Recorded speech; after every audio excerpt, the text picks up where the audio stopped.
주일을 맞아서 하나님 전에 나오신 우리 모든 성도님들을 주님의 이름으로 사랑하고 축복합니다. 잘 오셨습니다. 오늘 이 시간에는 우리가 함께 봉독한 에베소서 6장 1절에서 4절 말씀을 중심으로 해서 순종과 공경이라는 제목으로 잠시 함께 은혜를 나누어 보려고 합니다. 5월 8일은 어버이날입니다. 여러분, 어버이날이 어떻게 생겨나는지 혹시 아십니까? 원래 어버이날은요, 우리나라에서 제정된 게 아닙니다. 처음 시작은 미국에서 시작이 됐습니다. 미국에서 1937년에 처음 시작이 됐는데요. 1937년 죄송합니다.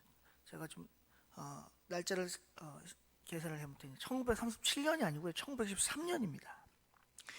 이 1913년에 처음 시작이 됐는데 이 안나 자비스라고 하는 여인으로부터 이 어버이날의 유래가 시작이 됐거든요. 그런데 처음에는 미국에서 매년 5월 둘째 주 날을 기념해서 1913년부터 부모님의 날이라고 시작을 했답니다. 그런데 이것이 1973년 이후에 한국으로 들어온 거죠. 한국으로 들어와서 이게 1913년이 아니라 1913년에 안나 자비스라는 여인을 통해서 미국에서 부모님의 날로 시작을 했다가 이게 이제 우리나라로 들어와서 5월 8일로 제정이 된 거예요. 근데 처음에 5월 8일로 제정이 됐을 때는 어버이날이 아니었답니다. 원래는 어머니의 날이었답니다. 어머니의 날이었대요. 근데 제가 아까 1973년이라 그랬잖아요. 왜 그랬냐면 제가 1973년생인데 제가 1973년에서 그런 게 아니고요. 1973년을 아이러니하게 그때를 기점으로 해서 이게 어버이날로 바뀐 거랍니다. 그런데 그 이유가 있습니다. 처음에 어머니의 날로 했다가 하필이면 1973년에 이 아빠들이 들고 일어난 거예요. 왜 어머니 날만 있냐? 아빠 날도 만들어라. 이렇게 된 거예요. 그래가지고 1973년 이후로 어버이날로 제정이 됐답니다. 그게 5월 8일이라는 거예요. 그래서 저는 어머니 날은 지내본 적이 없고요. 저는 어버이날만 지내봤거든요. 참 재밌죠? 우리가 5월은 가정의 달이라고 얘기를 합니다. 그래서 뭐 어린이날, 뭐 어버이날, 뭐 스승의 날. 우리 교회 절기로 따지면 첫 주는 어린이 주일, 둘째는 어버이 주일, 셋째는 스승의 주일, 뭐 이렇게 정해져. 근데 요즘에는 우리 합동 총회 그 달력에 보니까 스승의 주일이 없어요. 청년의 주일 뭐 이렇게 돼 있는 것도 있고, 뭐 가정의 주일 이렇게 돼 있는 것 있더라고요. 어쨌든 중요한 건 뭐냐면 성경도 그렇고 세상도 그렇고 가정이라고 하는 울타리를 굉장히 중요하게 생각한다는 거예요. 근데 가정이라는 울타리 안에서 무엇을 더욱 중요하게 생각하냐면 이 부모님에 관한 것을 굉장히 성경이 중요하게 보더라, 그런 말이에요. 오늘 우리가 읽은 에베소서 6장에도 보시면요, 사도 바울이요, 여러분 제가 몇 번 말씀드린 적이 있는데 사도 바울이 신약 성경을 13권을 썼는데 이 13권 중에 감옥에서 쓴 성경을 옥중서신이라고 하는데요, 옥중서신이 4권이 있습니다. 그게 에베소서, 빌립보서, 빌레몬서, 골로새서예요. 그게 에베소서도 옥중서신이죠. 이 옥중에서 1장에서 6장까지 에베소 교회에게 편지를 쓰면서 맨 마지막 6장을 시작을 뭘로 하냐면 자녀들과 부모들에게 권면하는 내용으로 6장을 시작하면서 이제 이 6장을 끝을 맺거든요. 오늘 6장 1절에 사도 바울이 에베소 교회와 교인들에게, 특별히 그 교회 자녀들에게, 부모에게 순종하라고 얘기를 합니다. 근데 여러분,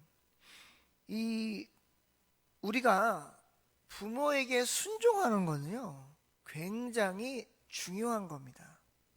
왜냐하면 내가 오전에 학생부 설교 때도 그 얘기를 했지만, 내가 자녀로서 이 세상에 태어날 수 있었던 근간을 이루어 주신 분이 누구냐면 그게 부모님이기 때문에 그렇습니다. 우리가 어버이날, 여러분 이거 한번 생각해 보시겠어요? 어버이날을 왜 만들었을까요? 우리 그냥 매년 그냥 뭐 어린이날, 뭐 어버이날, 스승의 날을 지나가지만 어버이날을 왜 만들었을까요? 왜 1913년도에 그때에 안나 자비스라고 하는 여인이 부모님의 날을 정했고 그 이후에 어머니 날이 됐고 어버이날로 바뀌었는데 이게 왜 생겼을까요? 왜 어버이날이 생겼을까요? 제가 어렸을 때인데요. 저는 단순하게 생각을 한 겁니다. 저는 그때 나이가 어렸으니까. 저는 1년에 하루만 효도하면 되는 줄 알았어요. 1년에 하루만. 그게 어버이날이라고 생각을 한 거예요. 그래서 요즘에는 학교에서 그런 거 시키는지 모르겠는데 저 학교 다닐 때는 어버이날만 되면 꼭 카네이션을 접게 만들었어요. 미술 시간에 색종이로. 그래서 부모님한테 갖다 붙여드리라고. 그리고 꼭 부모님에게 편지를 쓰라고 합니다. 저는 어릴 때 저는 글씨를 굉장히 못 쓰는데요. 부모님에게 편지를 쓴 적이 많아요. 특별히 국민학교 때 그리고 시켜요. 왜 시키는지 모르겠는데 시키더라고. 그래서 꼭 편지를 쓰면 이럽니다. 사랑하는 부모님께. 그리고 시작이 어떻게 되냐면 다 똑같아요. 엄마 아빠 안녕하세요? 뭐 안녕하세요 맨날 보는데 저 아들 누구예요? 저 태어나게 해주셔서 감사합니다. 앞으로 효도하겠습니다. 효도도 개풀하지도 않으면서. 참 어버이날이라는 게 참 아이러니합니다, 여러분. 그죠? 제가 오늘 학생부한테 이렇게 질문을 했어요. 똑같이 우리 성도님들에게 질문 드리는 것도 똑같이 어버이날을 왜 만들었을까?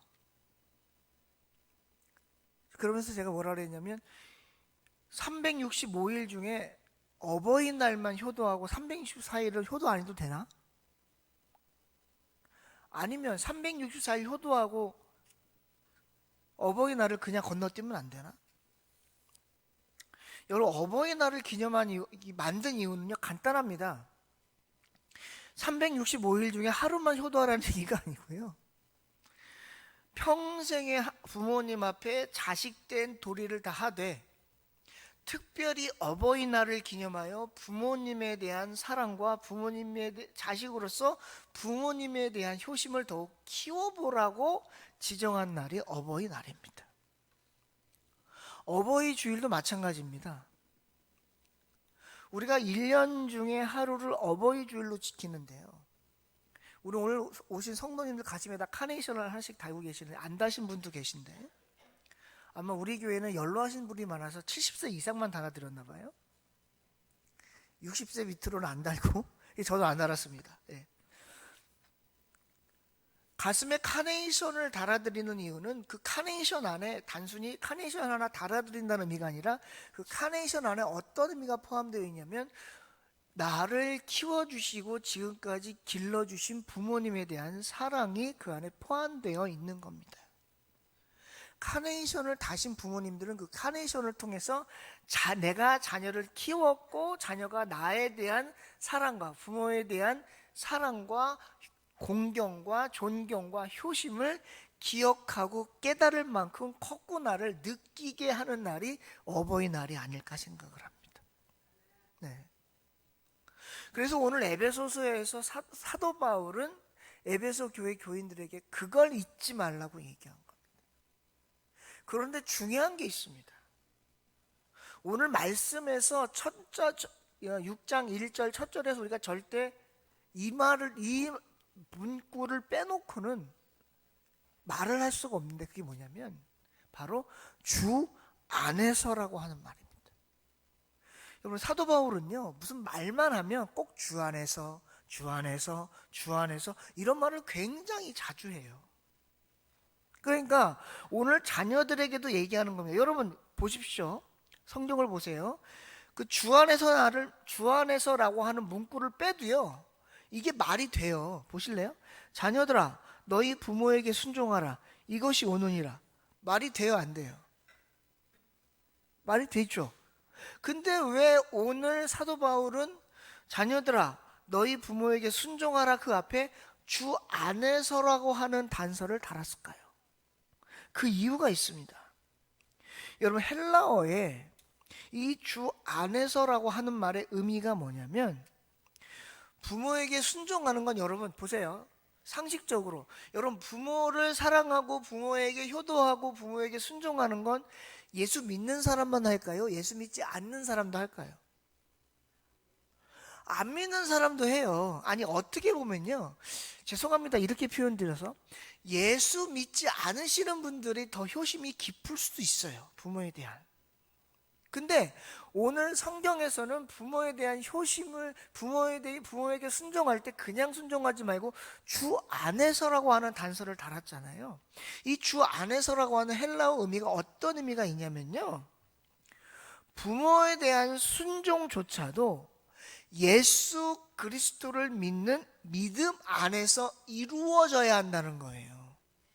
그러니까 세상의 모든 이치와 섭리, 특별히 부모와 자녀 간의 관계 가운데서도 반드시 기본이 돼야 되는 윤리적 근간이 있는데, 그게 뭐냐면 그게 바로 하나님 중심적이어야 한다, 그런 말이에요.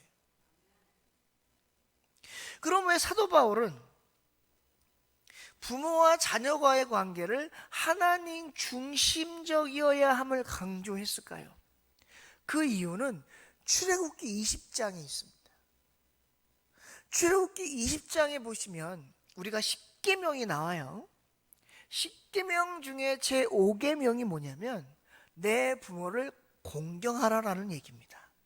저는 이 말씀을 들을 때마다 자꾸 옛날 생각이 나서 웃음이 나는데, 저희 아들이 초등학교 2학년 때입니다. 그때 유년부 때인데, 제가 유년부를 담당할 때인데, 그때도 어버이 주일날 10계명 중에 5계명을 가지고 설교를 하는데, 제가 아이들에게 물었어요. 제 5계명이 뭡니까? 뭐예요? 예, 유년부 아이들이니까, 아기들이니까.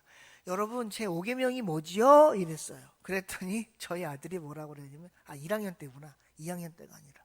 뭐라고 하냐면 이렇게 얘기합니다. 알긴 아는데 말을 잘못한 거죠. 내 부모를 공격하라, 이렇게 더라고요. 전 그게 머릿속에서 너무 그게 깊게 인식이 돼가지고 안 떠나더라고요. 근데 그 말이 너무 웃긴 거예요. 분명히 그 아이는 공경하라를 얘기하고 싶었을 텐데 네 부모를 공격하려는 거예요. 그래서 그날, 그래서 그 예배 드리던 학생들, 선생님들 뭐 다 뒤집어졌습니다. 우리가 부모님을 사랑하고 부모님께 순종하고 부모님을 공경하는 데 있어서 주 안에서라고 하는 단서가 붙은 건, 오늘 사도 바울이 얘기하는 이유는 뭐냐면 바로 출애굽기 20장에 있는 10계명, 특별히 5계명의 근간이 있는데요. 여러분, 하나님께서 10가지 계명을 주실 때 제가 늘 말씀드리지만 교리적으로 1부터 4까지는 하나님에 대한 계명이고 5부터 10까지가 사람에 대한 계명인데, 사람에 대한 계명을 주실 때 가장 먼저 주신 계명이 부모에 대한 얘기예요.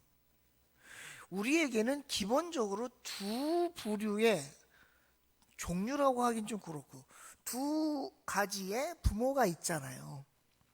첫째는 영적인 부모이신 하나님이고, 두 번째는 육적인 부모님께서 이 땅에 계시지 않습니까? 그러니까 1부터 4계명까지는 하나님이 말씀하시는 게 뭐냐면 영적인 부모인 하나님을 잘 섬기라는 거잖아요. 그러면서 5부터 10까지 세상의 인간들이 살아가는 윤리적 계명을 주시면서 첫 번째 계명으로 주신 게 부모를 공경하라는 거거든요. 그럼 하나님께서 그 5계명을 인간들, 특별히 이스라엘 백성들에게 주시면서 무엇을 강조하고 싶으셨느냐? 단순히 세상 사람들이 얘기하는 부모에 대한 심정, 부모에 대한 마음, 부모에 대한 공경과 순종, 효심을 가지고 살려는 게 아니에요. 그 안에는 뭐가 포함되어 있냐면 하나님을 향한 사랑이 그 안에 포함되어 있는 겁니다. 왜 그러냐면 아무리 효심이 강한 자녀도요, 변하게 되어 있어요. 여러분, 사람이 변합니까? 안 변합니까? 사람은 변합니다. 어떤 식으로든 변합니다. 신체적으로도 변하고요. 생각도 변하고요. 마음도 변하고요.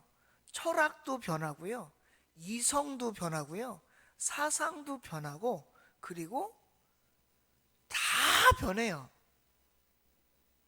여러분, 사람이 안 변한다면요, 저는 생각을 해봤어요. 사람이 태어나서부터 한 번도 그 본성이 변하지 않으면 어떻게 될까? 그러면 예수님이 말씀하신 어린아이의 순수한 마음을 오늘까지도 우리는 가지고 가야 되는 게 맞습니다. 그런데 우리는요, 살아가면서 뭘 자꾸 잃어버리냐면 순수성을 잊어버리잖아요. 왜요? 세상에 때가 묻기 때문에 그래요.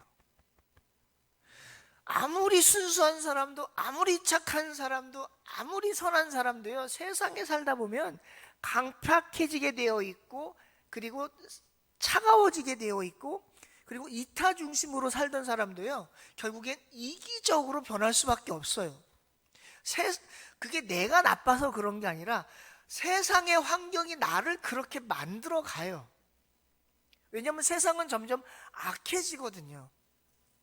여러분, 세상이 좋아지고 있죠. 세상이 점점 좋아집니다. 세상은 빨라지고요. 세상의 편의성이 굉장히 좋아져요. 그런데 그렇게 되어가면서 뭐가 나빠지느냐? 사람의 심성이 점점 악해집니다. 죄는 더 많아지고요. 우리가 기본적으로 알고 있던 윤리적 근간들이 점점점 무너져서 이제 우리가 지금까지 갖고 있던, 배웠던 윤리라고 생각했던, 도덕이라고 생각했던, 이건 절대 범하면 안 된다라고 생각했던 거를 했던 것들이 지금은 점점 무너져서 이제 어떻게 되냐면 그럴 수도 있지 뭐, 이렇게 변하고 마는 거예요. 그래서 오늘 사도 바울과 하나님은 세상 사람들과는 다르게 하나님의 사람들에게는, 너희들은 세상과 세상 사람들은 변할지라도 너희들은 절대 변하지 말아야 되니까 너희들이 세상 사람들과는 다르게 살아가기 위해선 반드시 한 가지 조건이 달려야 되는데, 그게 뭐냐면 내 안에 있어야 된다, 그런 말이에요. 내 안에 있어야 된단 말이에요. 그래서 사도 바울은 오늘 주 안에서라고 하는 단서를 단 거예요. 그 단서의 근간이 출애굽기 20장이었고요. 오늘 2절 말씀에 보면 이렇게 되어 있습니다. 내 아버지와 어머니를 공경하라는 거예요. 여러분이 공경이라고 하는 말은요, 단순히 높여드린다라고 하는 의미만 있는 것이 아니고 그 안에는 뭐가 포함되어 있냐면, 헬라어 원문에 보니까 그 안에 어떤 의미가 포함되어 있냐면 이런 의미가 포함되어 있더라고요. 부모의 권위를 인정하고 존경심을 가지라는 거예요. 부모의 권위를 인정하고 존경심을 가지라는 거예요. 그게 공경이라고 하는 헬라어 원문의 뜻이더란 말이에요. 우리가 하나님을 공경합니다. 하나님을 공경한다는 건 우리가 뭘 인정한다는 거냐면 하나님의 권위를 인정한다는 거예요. 오늘 사도 바울이 얘기하는 부모를 순종하고 공경할 때 주 안에서라는 단서를 단 건, 부모님을 볼 때 누굴 보듯이 하라는 거냐면 하나님 보듯이 부모님을 섬기라는 거예요. 지금 하나님은 우리들에게 가르쳐 주시는 겁니다. 부모님의 존귀함과 부모님의 권위를 우리 스스로가 인정하지 않으면 누구도 인정하지 못하느냐? 하나님의 존경함과 하나님의 권위도 인정하지 못한다는 거예요. 왜? 결국 부모님을 주신 분이 누구니까? 하나님이시기 때문에 그렇다라는 겁니다. 그러면서 오늘 부모들에게도 가르쳐주고 있는 거예요. 뭘? 아비들아, 너희 자녀를 노엽게 하지 말고 교훈과 훈계로 양육하라. 제가 뭘 뺐죠? 뭘 뺐어요? 오직 주애를 뺐어요. 앞에도 그렇고 뒤에도 그렇고 이 말을 앞에서 주 안에서를 빼도 말이 되고요. 그리고 4절에서도 오직 주애를 빼도 말이 돼요. 그런데 사도 바울은 1절에서도 그렇고 4절에서도 그렇고 이 말의 단서를 달았습니다. 이유가 뭐냐면 앞에 나왔던 말과 그 근거가 똑같아요. 부모님을 주신 분이 하나님이시라면 우리에게 자녀를 주신 분도 누구냐면 하나님이시라는 거예요. 그러니까 자녀를 양육할 때도 막 양육하지 말고 죄송합니다 이렇게 표현해서 너희들 마음대로 너희 좋은 대로 너희가 원하는 대로 자녀를 양육하지 말고 어디에 근간을 두라는 거예요? 주님께서 가르쳐 주신 교훈과 주님께서 가르쳐 주신 훈계로 양육하라는 거예요. 그래서 오늘 사도 바울은 부모와 자녀의 관계 속에서 누구를 그 연결고리로 삼냐면 성삼위일체 하나님을 연결고리로 삼고 있는 겁니다. 사랑하는 성도 여러분, 오늘 이 자리에 계신 저와 여러분은요, 자녀인 동시에 부모라는 사실입니다. 내가 자녀이며 부모라는 거예요. 내가 부모로서 자녀를 양육할 때는 주님의 교훈과 훈계로 해야 되는 거고, 내가 자녀로서 부모님을 바라볼 때는 오직 주님의 주 안에서 부모님께 순종하고 주 안에서 부모님을 공경해야 된다는 거예요. 이렇게 할 수 있어야, 이것이 돼야, 이것이 완성되고 이것이 확립돼야 뭘 지킬 수 있다는 거예요? 가정을 지킬 수 있다는 거예요. 가정을. 부부관계도 마찬가지예요. 제가 오늘 어버이주일에서 부모 얘기만 했는데, 자녀 얘기만 했는데 부부관계도 똑같아요, 여러분. 하나님이 창세기에 1장과 2장에서 사람을 만드셨는데, 그리고 가정을 이루게 하셨는데, 그 가정을 이룬 것도 누구의 섭리와 계획 가운데 가정이 이루어졌냐면 하나님의 섭리와 계획 가운데서 가정이 이루어졌다는 걸 우리는 절대 잊으면 안 돼요. 그래서 우리는 가정을 돌볼 때도 하나님의 뜻에 합당한, 하나님이 기뻐하실 만한, 하나님이 원하시는 가정을 이루어 가야 한다는 사실을 저와 여러분들은 절대 잊어서는 안 된다는 겁니다. 여러분, 자녀로서요, 부모를 기쁘게 한다는 건 뭘까요? 자녀로서 부모를 기쁘게 한다. 내가 어떻게 해야 부모가 기뻐할까요? 어버이날 카네이션 달아주고 용돈 좀 많이 드리고 선물 좀 드리고 효도 관광 좀 보내드리면 부모님이 기뻐하실까요? 물론 그것도 좋아하시겠죠. 그런데 자녀된 도리로서 부모님을 기쁘게 하는 건 우리가 어디서 그 근원을 찾아보면 되냐면 웨스트민스터 수요리 문답에서 찾아보면 됩니다. 웨스트민스터 수요리 문답 제1문에 뭐라고 되어 있어요? 사람의 제1된 조건이 뭐냐는 거예요. 제가 늘 말씀드리니까 성도님들은 다 아실 거예요. 사람의 제1된 조건이 뭐예요? 하나님을 영화롭게 하고 하나님을 영원토록 즐거워하는 거잖아요. 그 말은 무슨 말이에요? 하나님을 영광스럽게 하고 하나님을 즐거워하시도록 내가 살아간다는 거 아닙니까? 그러면 우리가 부모를 기쁘게 할 수 있는 방법이 뭘까요? 부모님을 영광스럽게 만들면 돼요. 부모님을 내가 기쁘게 할 수 있으면 돼요. 그럼 우리가 뭐에 초점을 맞추면 돼요? 내가 뭘 해야 부모가 기뻐할까? 내가 뭘 하면 부모님이 좋아하시지? 내가 뭘 해야 부모님이 행복해 하실까를 고민해 보면 답은 나와요. 제가 전에 이런 말씀 드린 적이 있습니다. 저는 불효자라는 말씀. 왜냐하면 저는 부모님을 기쁘게 해드린 적이 한 번도 없습니다. 아마 지금도 그럴 거예요. 왜 그러느냐?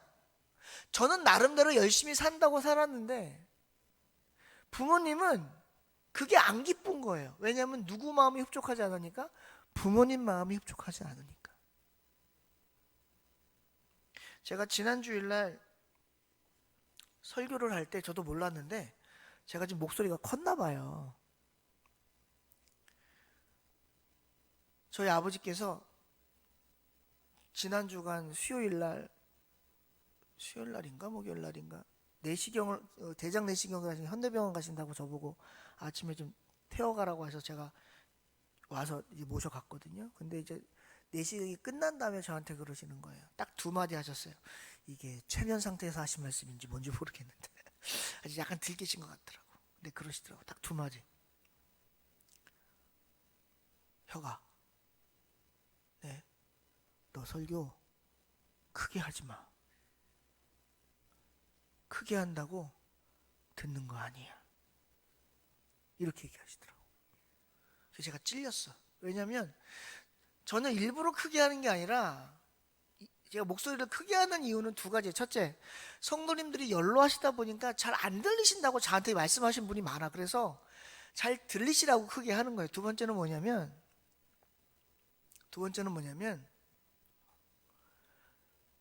마이크가 커서 커요. 이게 저한테 맞춘 게 아니라 원로 목사님한테 맞춰놓은 거라 제가 목소리를 조금만 크게 하면 크더라고. 제가 인식을 하고 목소리를 작게 하면 지금도 큰지 모르겠습니다. 목소리를 작게 하면 작게 좀 조용히 들릴 텐데 제가 설교를 하다 제 설교가 좋아서 빠지는 게 아니라 제가 설교에 몰입을 하다 보면 제가 어떻게 하는지 몰라요. 그러다 보니까 소리가 커질 수 있거든요. 그래서 그렇게 얘기를 하시더라고요. 크게 하지 마. 그리고 두 번째는 뭘 말씀하시냐면 이렇게 말씀하시더라고요. 레위기 좀 빨리 끝내. 그러시더라고요. 레위기 좀 빨리 끝내. 그래서 지금 이제 올해 이번 주에 22장 할 건데 가지고 빨리 끝내려고 애를 좀 써보겠습니다. 솔직히 레위기가 할 말이 많아서 그래요. 죄송합니다. 제가 이 말씀 왜 드리냐면 여담이긴 한데 나는 나름대로 최선을 다한다고 하지만 부모님이 볼 땐 그런 게 걸린 거구나. 여러분 예전에는 제가 부모님이 뭐라고 하면 듣기 싫었습니다. 솔직히 지금도 듣기 싫을 때가 있어요. 근데 저는 그냥 듣습니다. 왜냐하면 사자성어에 보면 좋은 약은 입에 쓰고 듣기 좋은 말은 귀에 거슬린다 그러잖아요.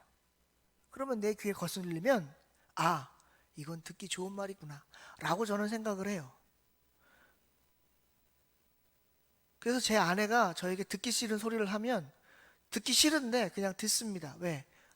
내 귀에 거슬리는 거 보니까 나 듣기 좋은 말인갑다. 그러고. 네. 제가 이 말씀 왜 드리냐면 오늘 말씀과 연결되는 말씀에서 드리는 말씀입니다. 여러분 내가 부모님을 뭘 갖고 기뻐하게 하겠어요? 오늘 사도 바울은 두 가지를 얘기했어요. 부모님을 기쁘게 하시는 방법. 첫째는 순종하라는 거예요. 두 번째는 공경하라는 거예요. 근데 순종과 공경도 내 기준에서 순종과 공경이 아니라는 거예요. 그 기준을 어디에 둬야 하느냐? 주 안에 두라는 겁니다. 하나님의 권위를 인정하듯 하나님의 말씀을 받아들이듯 하나님께 순종하듯 누구에게 순종하라는 거예요? 부모님께 순종하라는 거예요. 하나님을 공경하듯 하나님을 존경하듯 누구를 존경하라는 거예요? 부모님을 존경하라는 거예요. 그게 자녀된 자의 본분이라는 겁니다. 부모들도 마찬가지인 겁니다. 자녀들을 훈계하고 양육할 때 내 기준에서 내 주관에서 내 철학과 이성에서 훈계하고 양육하지 말고 누구의 훈계로 하느냐? 주의 훈계로 하는데 그냥 주가 아니에요. 앞에 단서가 하나 더 붙었어요. 오직이라는 단서가. 부모들아, 자녀를 훈계하고 양육할 때는 너희들 기준에서 하지 말고, 죄송합니다. 제가 이렇게 말씀드리는 게 사도 바울의 입장에서 말씀드리는 거예요. 너희 기준에서 하지 말고 주의 훈계와 양육으로 가는데 그것도 그냥 하는 게 아니라 오직 주의 훈계로, 오직 주의 양육으로 자녀들을 양육하라는 거예요. 그래야 그 가정이 어떤 가정이 된다? 온전한 가정이 되고, 또 어떤 가정이 된다? 주님의 원하시는 가정이 되고, 또 어떤 가정이 된다? 그게 믿음의 가정이 되더라는 거예요. 말씀을 정리할게요. 제가 오늘 어려운 말씀은 안 드렸어요. 제가 드리려는 말씀은 딱 세 가지입니다. 첫째, 자녀로서 부모님께 순종하자. 둘째, 자녀로서 부모님을 공경하자. 그런데 어디서? 주 안에서. 셋째, 부모들이 자녀들을 훈계하고 양육할 때는 항상 누구의? 오직 주의 훈계와 주의 양육으로 가르칠 때 그 가정이 온전한 주님의 믿음의 가정이 된다라는 사실 기억하시고, 항상 가정이 주님의 안에서 은혜롭고 복되고 행복하고 기쁘고 늘 감사가 넘치는 그러한 우리 모든 성도님들, 우리 모든 가정들이 되시기를 주님의 이름으로 축원드립니다. 기도하겠습니다. 하나님, 부족한 자가 오늘 에베소서 6장 1절에서 4절 말씀을 중심으로 잠시 말씀을 전했습니다. 주신 말씀 속에서 받은 은혜 잊지 않게 하시고, 말씀 속에서 깨닫 것, 또 기억할 것들 깊이 새기게 하셔서 우리가 주님의 말씀대로 부모님을 잘 모시고 주님 뜻 안에서 자녀도 잘 양육하여 우리 모든 가정들이 하나님 기뻐하시는 믿음의 가정들이 다 될 수 있도록 주님 도와 주시옵소서. 부족한 자 말씀 전할 때 잘못 전한 말씀 있으면 용서하여 주시기를 원하고 감사드리고 예수님의 이름으로 기도드리옵나이다. 아멘.